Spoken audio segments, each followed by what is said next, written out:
All right, so I turned on the lights that needed to be turned on because it's still dark out. I don't know. What time is it? 7:45 in the morning, but it stays dark so late. It stays dark so late at night, but I only work till dark. I go out all day and work till dark. Like I said, I do have a couple hours in the morning, which is nice. Got my coffee. Quiet house again, which is good. I do have a word for you today. When you think of home, home is where really the heart is, because this is where you find the most comfort. And for us as believers, we know our true home is in Christ. And we can hardly wait to go to our true home among the celestials. But for now, we have our own homes in this life to enjoy and the comforts of them.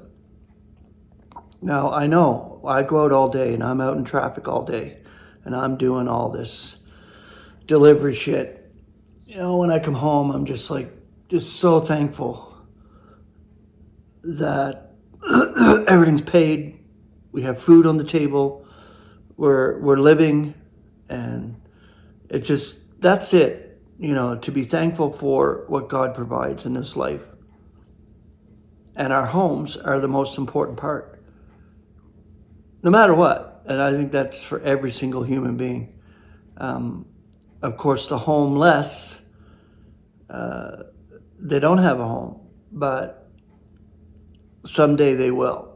And I think of that too. I think, you know, the ones who are down and out, who do not have anything, who are homeless and out there on the streets suffering, whatever, on drugs or whatever they're doing, they eventually will be cleaned up by God, and they will be given their true home, whether it's on the millennial earth or on the new earth.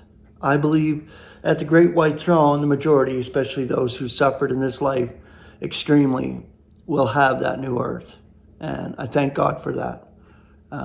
We as judges at the great white throne, we wouldn't do anything less for them. We would give them as much as we could. Once they realize who they are, once they realize that God was in absolute control of every detail of their experience in this life, and they come to the end of themselves and realize that. So many do not come to the end of themselves, no matter what. But as believers, we do come to the end of ourselves. We're dragged to the end of ourselves by God on purpose, so we can realize God and be overwhelmingly thankful for what He has given us. So, enough of the rambling. Have another drink of coffee.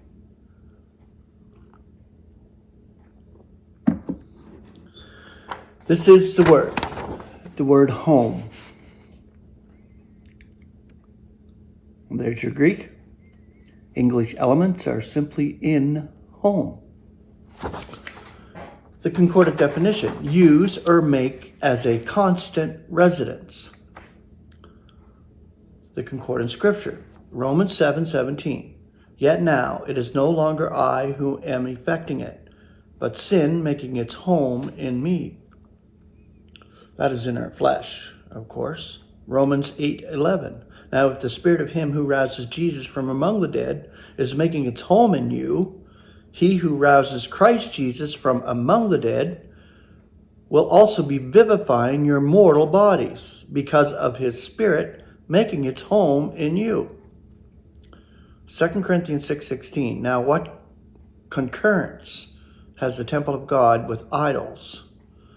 For you are the temple of the living God, according as God said, that I will be making my home and will be walking in them, and I will be their God, and they shall be my people.